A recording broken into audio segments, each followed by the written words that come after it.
Dan pemirsa, untuk mengetahui bagaimana Polres Gayo Lues melakukan pengungkapan ladang ganja dengan total luas mencapai 58 hektar sepanjang Januari hingga September 2025, serta permasalahan sosial masyarakat tentang pengamanan unjuk rasa aliansi sopir dump truck di kantor DPRK dengan cara humanis.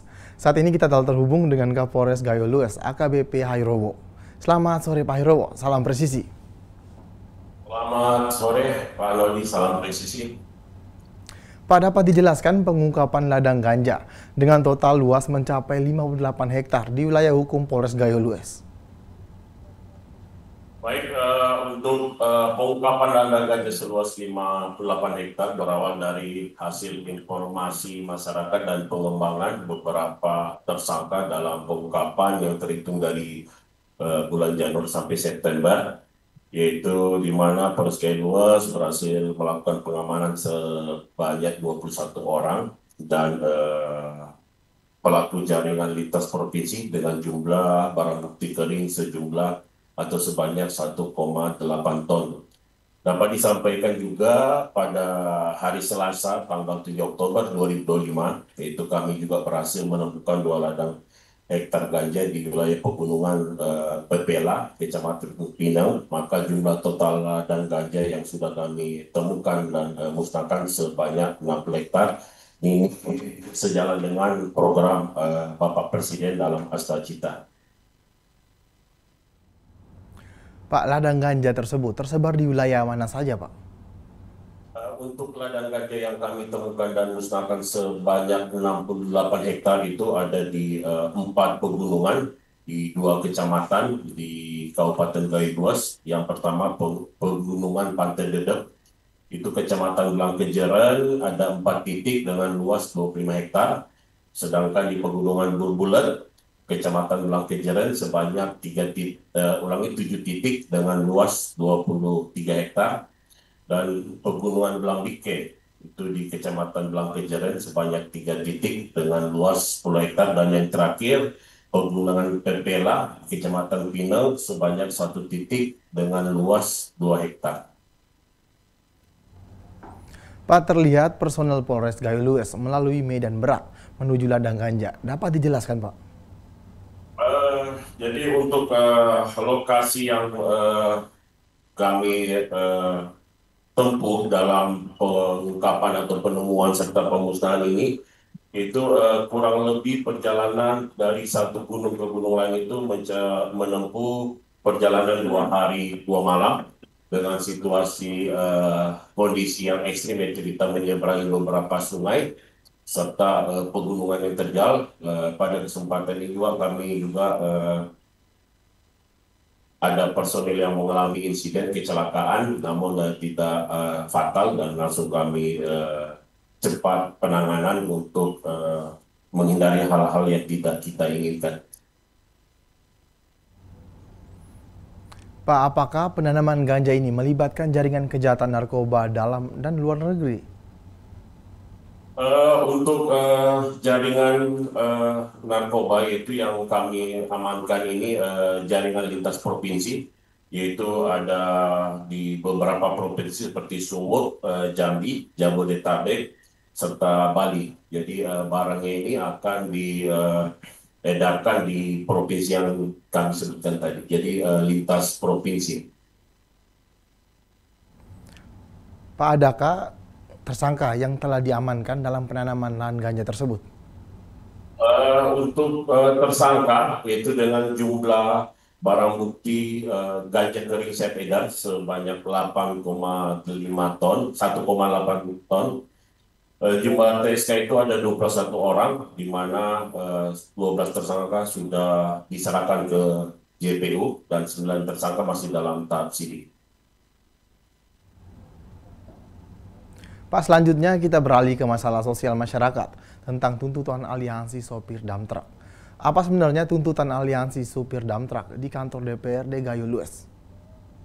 Jadi aksi unjuk rasa yang dilakukan oleh aliansi supir dump truck Gayo Lues, yaitu transportasi angkutan, itu ada 3 tuntutan. Yang pertama ke kantor DPRK dengan tuntutan yang pertama, supir truk ini mengalami kesulitan atau kendala mengambil material dikarenakan untuk di Gaya Luas belum ada izin galian C yang sah. Tuntutannya agar adanya peran dari DPRK sebagai wakil rakyat untuk meningkatkan atau memperjuangkan kesejahteraan masyarakat, khususnya para pekerja di sektor transportasi angkutan material lokal. Tuntutan kedua itu kepada Bapak Bupati Gaya Luas, di mana janji politik Bupati Gaya Luas pada saat beliau mau mencalonkan yaitu akan menyediakan lahan perizinan galian C di Kabupaten Gaya Luas guna mendukung pembangunan Kabupaten Gaya Luas. Yang kedua, tuntutan dari aliansi ini pencapaian-pencapaian atau program dari pemerintah yang sudah berdampak langsung kepada kesejahteraan masyarakat. Sedangkan tuntutan yang ketiga yaitu ke 4 perusahaan, di mana Gaya Luas ada 4 perusahaan getah pinus. Tuntutannya yaitu agar perusahaan ini memperdayakan armada lokal dalam proses pengangkutan hasil produksi dari perusahaan ke luar Kabupaten Gaya Luas. Polres Gayo Lues juga berhasil meredam para pengunjuk rasa sehingga tidak terjadi aksi anarkis. Dapat dijelaskan strategi komunikasi apa yang dilakukan, Pak? Untuk komunikasi kita melakukan pendekatan terhadap Korlat. Pada saat mereka mengajukan izin kami berkomunikasi. Jadi kami memberikan pemahaman bahwa tugas polisi dalam mengamankan, menjaga masyarakat untuk menyampaikan pendapat. Jadi polisi bukan menghadapi massa, tapi menjaga masyarakat menyampaikan pendapat di muka umum. Dan polisi juga atau Polres Gaya Luas itu bukan penghalang, tapi fasilitator demokrasi, masyarakat menyampaikan pendapat di muka umum dengan output akhir yaitu adanya jaminan demokrasi dalam penyampaian pendapat di muka umum. Jadi kita melakukan pendekatan persuasi, dan di sini perlu kami sampaikan juga, kami melihat kearifan lokal. Jadi masyarakat Gayo Luas ini mempunyai moto yaitu Seri dan Saudara. Jadi kami melakukan pendekatan saudara untuk bisa menjaga aksi agar tidak anarkis. Sebanyak 158 personel diterjunkan untuk mengawal jalannya unjuk rasa.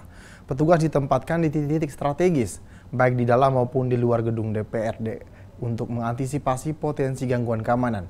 Dapat dijelaskan, Pak? Yang pertama, kami melihat kekuatan massa. Berapa banyak massa pada saat melaporkan atau menginformasikan kepada Polres Gaya Luas bahwa akan dilakukan aksi dari aliansi.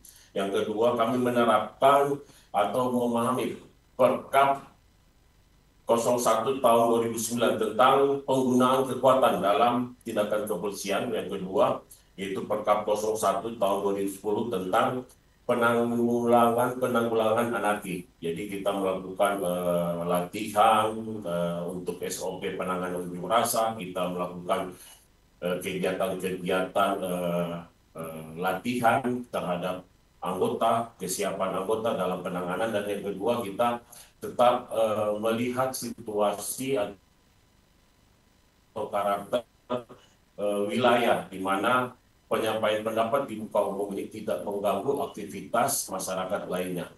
Ini deh. Baik, Pak, mungkin ada pesan kepada masyarakat agar segera melapor ke kepolisian jika terjadi potensi kejahatan yang ada di lingkungan. Jadi pada kesempatan ini kami menghimbau kepada seluruh masyarakat agar tidak ragu melaporkan kepada pihak kepolisian apabila ada permasalahan, ada kendala, hambatan melalui call center 110. Itu kami berharap partisipasi masyarakat dapat bersama-sama atau berperan penting dalam menjaga keamanan dan ketertiban di wilayah hukum Polres Gaya Luas. Jadi harapan kami bisa memberikan pelayanan yang terbaik untuk masyarakat, khususnya masyarakat Gaya Luas. Ini Baik, terima kasih Kapolres Gayo Lues AKBP Hairowo telah bergabung bersama kami di Polri TV. Selamat sore dan salam presisi.